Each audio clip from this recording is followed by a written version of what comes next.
What's going on, everybody? Welcome back to the Real Bodybuilding Podcast, and I'm here with my man, Terrence Ruffin. How are you, sir? I am doing great. Yeah. Just enjoying the day. Enjoying the victory.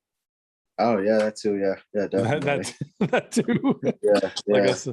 Like it's a small thing. Dude, you came back from last year's Arnold. I mean, obviously you had your second place at the Olympia, but I know last year was a very close Arnold, and some people thought you had it, but you ended up with second. And this year you came back to avenge that loss. So how's that feel? Nah, it's great. Arnold's a weird show. Honestly, it was just a lot of relief after that show was done. Arnold's a weird show for me, honestly. But no, it felt good. Yeah, it definitely felt good to win. I was able to put a lot of things away, and it was good. Yeah. If you don't mind me touching on, obviously, the elephant in the room. So you've been working with John for quite a while, and tragically, John passed during your prep this year. So how did that change your prep? Or, of course, it changed your prep, but in what ways, and how did you deal with that? Yeah. So I was in Houston when I found out. I was actually at Lee's gym right during the session. I saw a number from John, and obviously it was Mary. And no, it was definitely difficult. I wasn't expecting that at all. He definitely seen out of nowhere. So I ended up cutting that trip short and flying up to Ohio. During that whole week, I didn't train. It was weird how you do. Everyone does stuff differently. I felt like that day I needed to kind of finish that workout, and then after that, I didn't work out for a week. I didn't eat much. I know some people they're like stress eaters. I'm the opposite. I don't eat much of anything when I'm stressed. So I took a week off from my prep pretty much, and then I started back. And I did my own thing for about maybe 2 weeks, and everything was going really well for a while. And then my weight started to balloon up. I basically was following everything John had laid out, like supplement wise, and I guess I just had too much going on, because once I talked to Yesin, my new coach. It was like a really simple fix. He just removed something, and then the weight started to it was a lot of water weight, because you don't gain 11 pounds in a week, of fat. So that was stressful. I mean, a lot of people, I don't know why he posted that photo of me. I don't know if he was excited or what, but that was a little stressful. Everyone is like, oh, he looks terrible. He's not going to be ready, blah, blah, blah. I didn't see that photo. He posted a photo when you're out of shape. Well, not out of shape, but not in your best shape. Yeah. So, I just stayed off social media because I knew what was up, but still, stuff like that bothers me. Yeah, of course. So I just stayed off social media for a while, and then everyone was like, "Whoa, that's a crazy transformation." And I was like, "Yeah, you should have saw me a week earlier." Yeah, I was 182, then jumped up to 192, and then once I started posting again, I was back down to the weight I was. Yeah. But yeah, that's kind of how I dealt with it. I mean, I took that week off to breathe and figure. Honestly, I didn't know if I was going to compete this year or not. But you mean after that happened, you kind of thought? Yeah, after John, yeah. But how many weeks? Sorry to interrupt you again. How many weeks out was that? I don't remember how many weeks you were out at that time. It was maybe 5 or 4, maybe five-ish or something. I don't remember. That's close to take a week off, but you got to do what you got to do. Yeah. So it had to be around 5, because I did my own thing for almost 2 weeks, and then I came to Yesin at 3 weeks out. Who's Yesin? What coach is that? I'm not familiar. He's a French coach. He does a lot of stuff under JP. What's his full name? Yesin Nasir. Yesin Nasir. He's a French coach. I met him. Actually, it's funny. I met him at an Arnold when I was working with Matt Porter. Yeah. So it's all kind of connected. So you just met him through Matt, and then you just thought to call him back, or did he call you after everything had transpired? So we kept in touch for years. I went to France and did seminars. He had an athlete compete in Tampa. He stayed at my house. Okay. And no, he didn't offer to coach me at all. He just reached out and said, "Hey, man, I'm here if you need anything." He did that once, and I didn't really say much. And then, honestly, I reached out to two coaches. Both. Well, actually, I reached out to one, and he turned me down. And then somebody turned you down. Yeah. I don't know. I want to know who that is so bad. I know you're not going to tell me, but I just like, that's crazy to me, man. That's what Yesin said. I told him the same. Yeah. Nah, that guy's doing just fine. And then another coach as well. My friend reached out to them for me, and they also said they were too busy. So that's when I had decided to do my own prep. Like, and but yeah, when things started going wrong randomly, he just reached out to me. Yeah. And then I asked him, I said, "Hey, what do you I asked him, what do you think about what's going on?" I sent him everything, how it looked, and he's like, "Yeah, you're a little bit behind by like a week or so, but I think you'll be fine." And I'm like, in my mind, I was like, well, I don't, because I thought at first I was just going to consult with them and just keep doing my own thing. But I'm like, I don't think that's kind of fair, like to have someone like do that. I'm like, if you're going to help me out, you might as well just do everything and take credit for it. That's fine. Sure. Yeah. And that's kind of how it went. Well, he did a good job, man. I think I want to take a look at your Arnold prep since we're on, or your Arnold showing, sorry. Yeah. So this is one of the photos I pulled up. This conditioning. That's from last year. That's from last year. Yeah. Okay, so there's not a lot of that bag doubles from this year. Yeah, that bag, I was like, oh, yeah, I was really happy with that shot there. Yeah. I mean, the photo right under that is from this year. This one? Yeah. Whitman took that one. Top right is also from which one? This one? Yeah, no, that's from this year as well. Yeah. I'm trying to find some individual ones that are brighter because the stage is really dark. So I talked to the main. That's from last year too. Yeah, that's from last year. I talked to the mains, and it's like for my skin tone, the stage was really, really dark. This is from this year, I think. Right? No, that's 2020. No, yeah, a lot. Yeah, the lighting for me this year wasn't great, but it is what it is. That's this year. Let's blow that up a bit. That's 2020. Oh, that's last year. That's right. Yeah. No, the really dark photos are all this year. So anything that's too dark is this year. Well, this is the only photo we got, but you look incredible. Thank you. Sorry, dude. It's not. Yeah, I mean, some of those two photos right under that are also from this year. The one where I'm on my knees is from this year. This one? That one. That's so dark, man. You can't see anything. Yeah, dude. Luckily, the judges, I guess, could see, but everything was pretty. Yeah, man, that's crazy. But, dude, I was going back to this. Like, we were doing a live feed, and I think somebody in the chat asked how we could tell the difference between, like, your physique and, say, Logan or whoever else it may be. And without saying anything about Logan, I gave a critique about all the different physiques I thought, but your physique just fits so well together. Like, everything fits perfectly together. Muscle bellies are super round. Like, your torso is the proper length. Like, everything looks exactly how it should be. So it's like, I don't know, man, like from the minute you walked out, when I saw your conditioning, I'm like, Terrence is going to win this. So did you feel that way at the Arnold, or did you feel like I don't know how your mindset is. I don't know if you're more of like a Nick Walker kind of person where you're like, fuck everybody, I'm gonna kill everyone, or if you're more like a subdued person where you're like, I'm just gonna give my best. So when you walk in there, how do you feel? I'm more subdued, but I'm well aware that I beat all these guys at the Olympia. So I knew that more than likely I was probably gonna win, but I also am aware that anybody can be beat at any time, so, but no, I felt pretty confident going into that show for sure. Was there anybody on the stage that shocked you or showed you something that you hadn't seen before? Like, I know a lot of people were talking about Brian Jones before the show. I think he ended up in fifth, right? Yes. Yeah. I think, was Logan second or third? I don't remember. Third. Yeah. He was third. Alice was second. So did anything shock you in the placings, or was it all kind of like what you kind of thought was going to happen? No, the placings that surprised me most, I knew Courage would be, he's always top five at the Arnold. But Logan and Brian, obviously, it's funny because Logan didn't qualify for the Olympia, but he beat half the people going to the Olympia at that show. Okay. So That's crazy. he was the biggest. Yeah, I know, right? Yeah. He'd be the top 5 guy at the Arnold, so and he's not qualified. Wait a minute, can you explain that? So is Alex qualified for Olympia?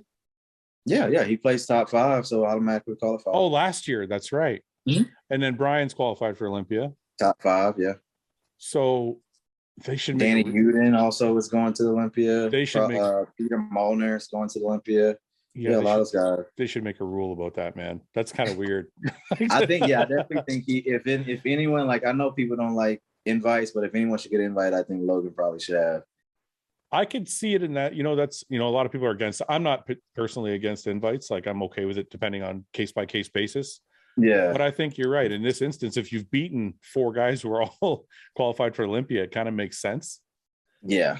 So do you think Logan seems like, I don't know Logan personally, but he seems like kind of guy who would want to earn it though, not have it in, not that he didn't earn it, but I'm saying like, yeah. I mean, he would probably take it, but yeah, I mean, I don't know too many people just turn it down. But no. I definitely think he would rather earn it than Yeah. That's cool.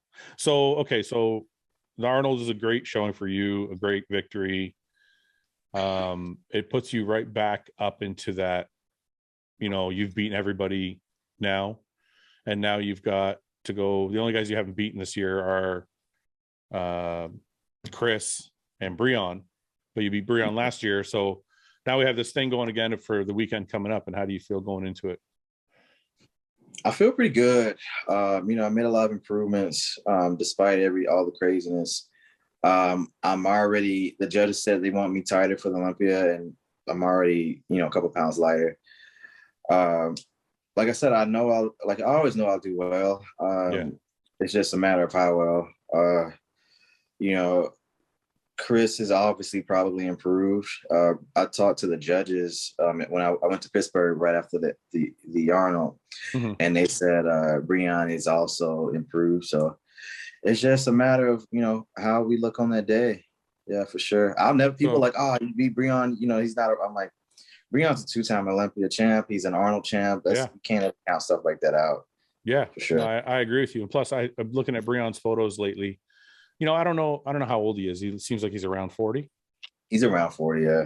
Yeah, so I don't know how much you can change your structure or muscularity at 40, but he definitely looks like he has a harder look to his muscle. He's a lot lighter this year than last year, they were telling me. Yeah. So they're so basically they're kind of letting you know if you're not in shape. Yeah, that's like, yo, they gave me a heads up, like, bro, you better bring it. So I was like, okay. As far as the guys you beat at the Arnold, do you think any of them do you think they were all at their best, or do you think any of them can come back better and maybe jump ahead? Not that I'm not saying you want to say anybody can beat you, but was there room for improvement in anybody you saw? Were they all pretty on their A game? I think they were pretty all on their A game, for sure. I think if anyone has a chance of beating me in the future, it would probably be Brian Jones, if he can figure out how to bring up some of his weaknesses, and make his physique a little bit more complete. I think he has the strongest chance of upsetting a lot of people. Yeah. I don't know if I should say that. I was going to say, I think Brian Jones should be an open competitor. Oh, okay. Personally. Yeah. I mean, he definitely has potential to be that too. Yeah. I don't know if that's insulting to classic guys, but when I look at his physique, I'm like, man, if he put on 10 pounds or 15 pounds of muscle, he could literally stand with most of the open guys, if not all of them. I think so. I mean, it's funny. Someone asked me the other day, it's like, should the weight limit for classic increase? I was like, no. I mean, look at Regan. He took a year off and he's already, he's qualified for Olympia in the open. I think Chris could do very well in open shows now. He may not win the show, but I think he could do well. Yeah. No, I think Chris could win the smaller shows. I don't know if I definitely think so. Yeah, I don't know if he's going to win the Arnolds, or the Olympia, but yeah, he's another one I've been trying to push. I'm like, come on, man, just do it. Yeah. No, I like the class limits where they are. I feel like there's definitely a separation between classic and open. I don't think you want to blur the line at all. I think there's such a nice division between the two classes. I think it's perfect. I think it's perfect too. Yeah. If I get, I mean, my weight limit is 180. If they raise it a little bit more. Like if I was 190, I think I could do okay in 212.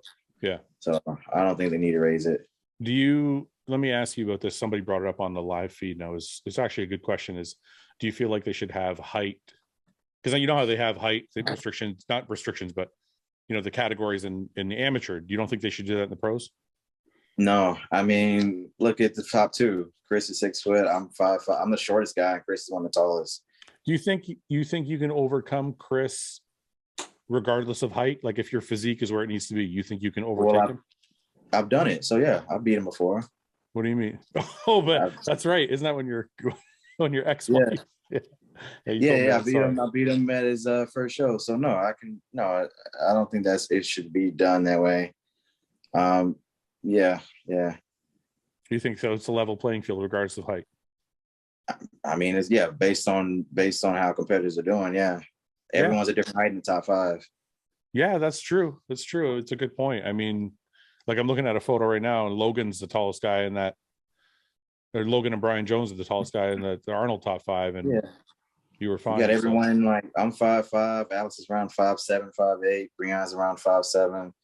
You got Chris being 6 foot, Brian Jones being 6 foot. There's every height and shape up in Classic. So, and all of them win shows and do well. So I want to ask you something. I know you don't like to get involved in controversy, and I'm not asking you to. I'm just curious of your opinion. So some of the old school guys, some of the golden era guys have been commenting about open bodybuilding lately and how bad it is. And my rebuttal to that is I think the IFBB did a good job in creating the classic division for people that love the artistry and aesthetics of bodybuilding. And the open class has become something totally different. Yeah. So no, dude, I'm fine with open. I love Nick. I'm happy for him. I thought he looked great. I've never had an issue with bodybuilders. One of my favorite bodybuilders is Marcus Royal. I definitely think people compete for different reasons, and it's not my, people don't compete for the same reasons I do, and I don't compete for the same reasons they do, and it's weird. And I don't think it's right for you to kind of like force your opinions of the sport on the other people.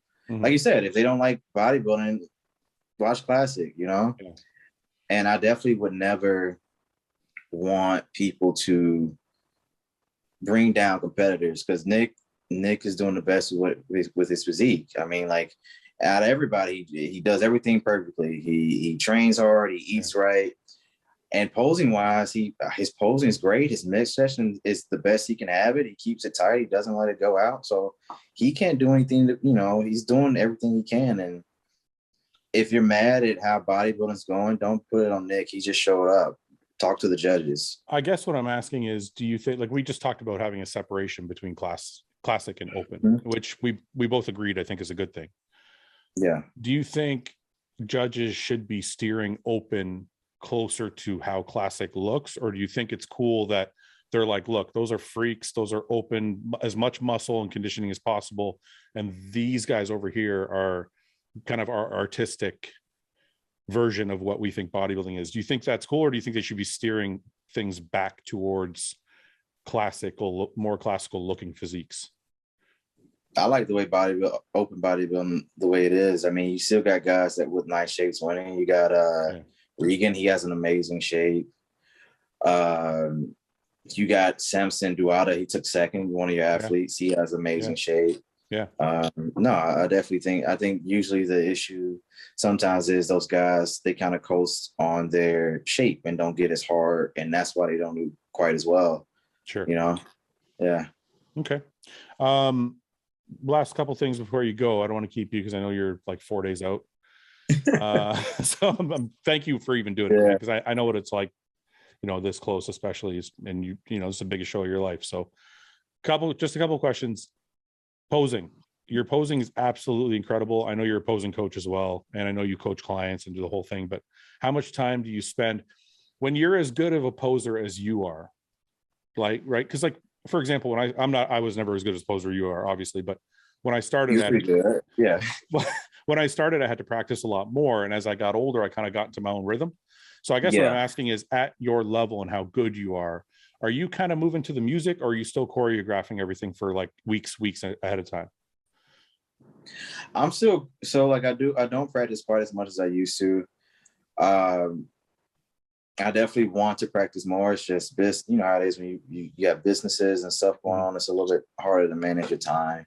Sure. Because I definitely want to improve. And if I want to improve, I need to put more effort and focus into the thing I want to improve. But no, I still choreograph everything. The routine I did at Arnold took me about 2 weeks to do.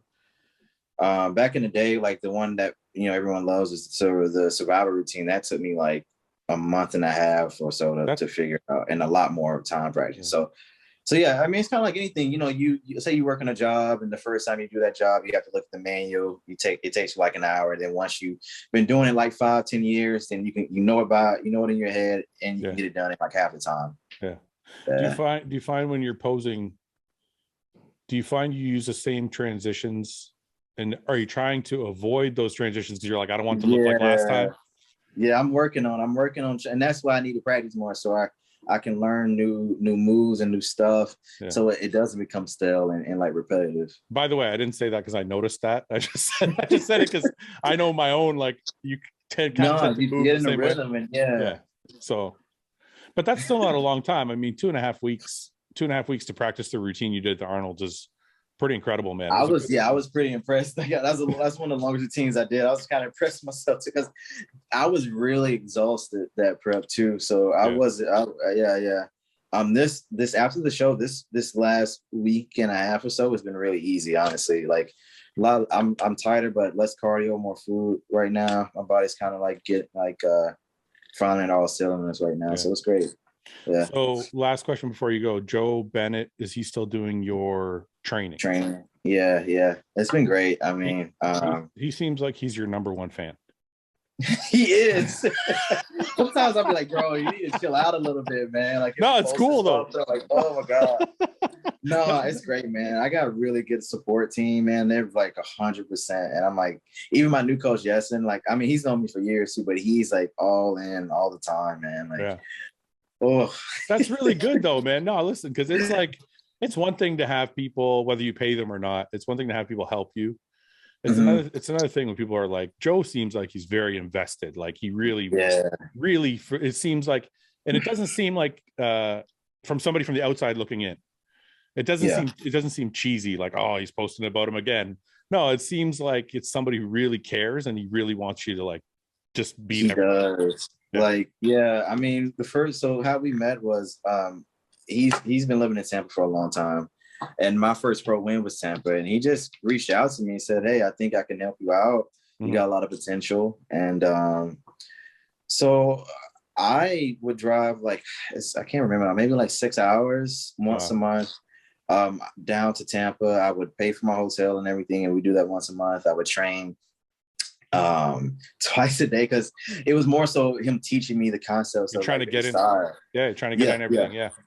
Yeah. So we would do that for a few months. That was 2016. 2017, we kept that up for a little bit. I moved away in 2018, and then that's when he finally actually wrote me a training program. It took him. He doesn't like to write training programs unless you understand how to train. So finally wrote me one then, and then I had a decision to make. Once I was out of the military, do I go to Vegas with Matt Porter, or do I go to Tampa with Joe Bennett?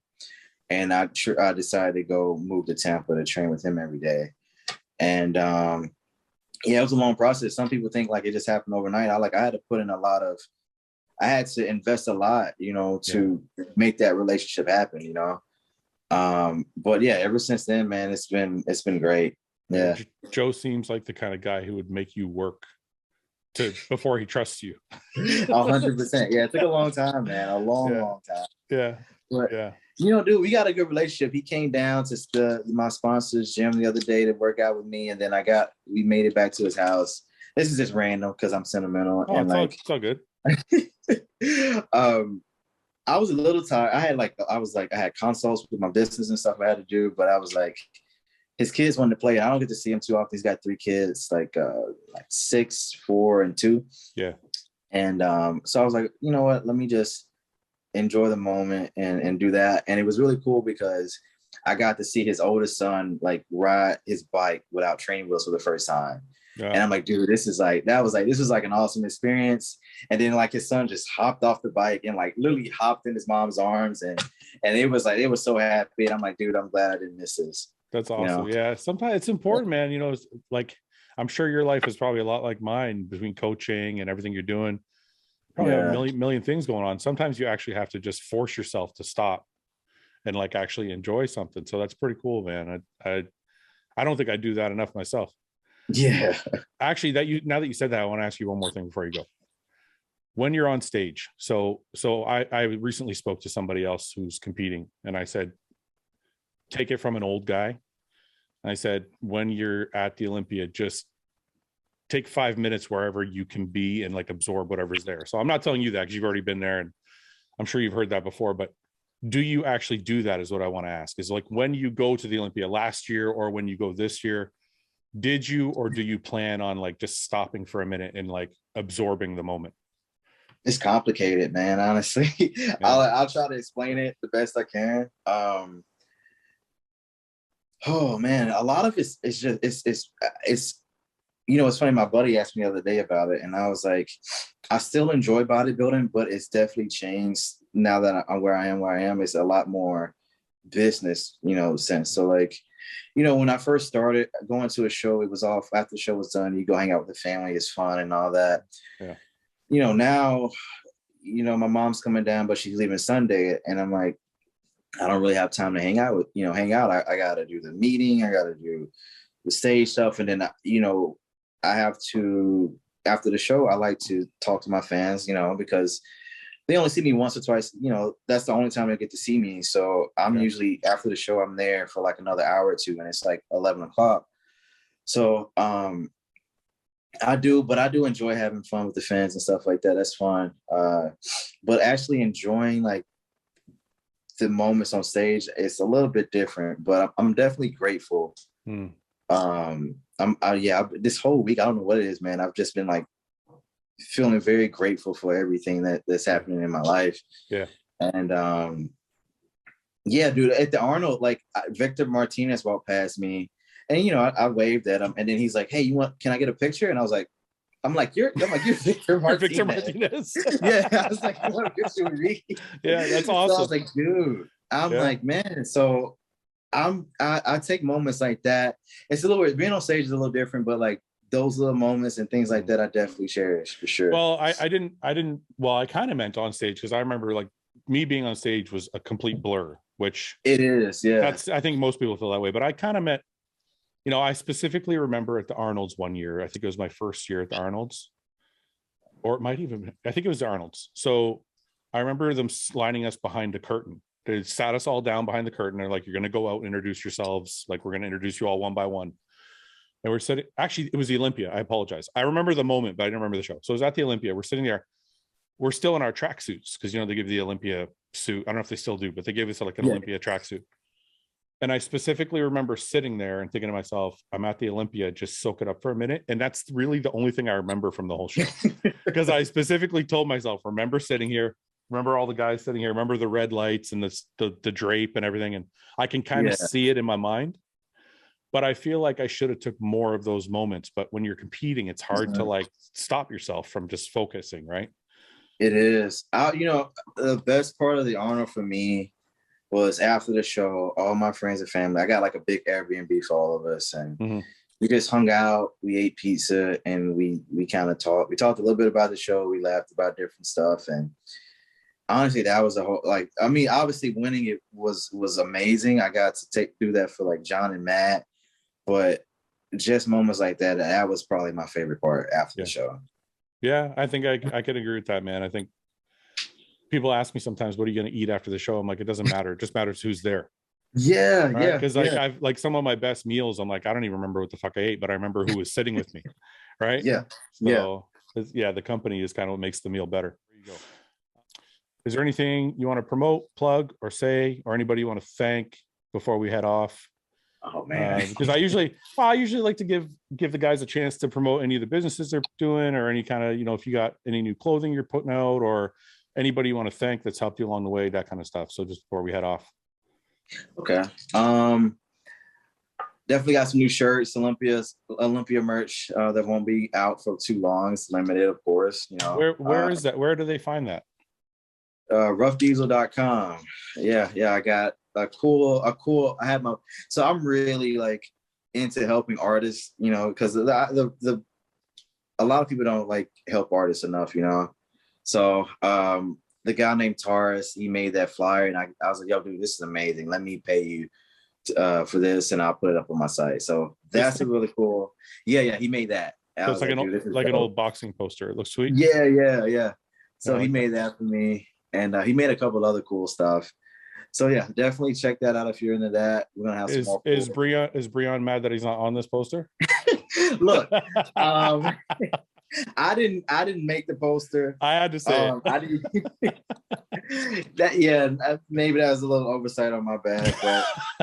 But these are the clothing. Yeah. You got new clothing coming out, or is this the clothing you're talking about? That's the clothing I'm talking about. So It's a blessing. I finally found I finally have the money to buy the shirts in bulk. Yeah. Because in the past I would have to do the drop shipping. So when people bought it, it was printed, but it took like 2 weeks to get to them, and people hate that. Yeah. So now everything's at a warehouse already. So as soon as they buy it, it's shipped out like next day. So sweet. That's thank cool, goodness for that. Yeah. Any other new stuff you got going on? Training programs?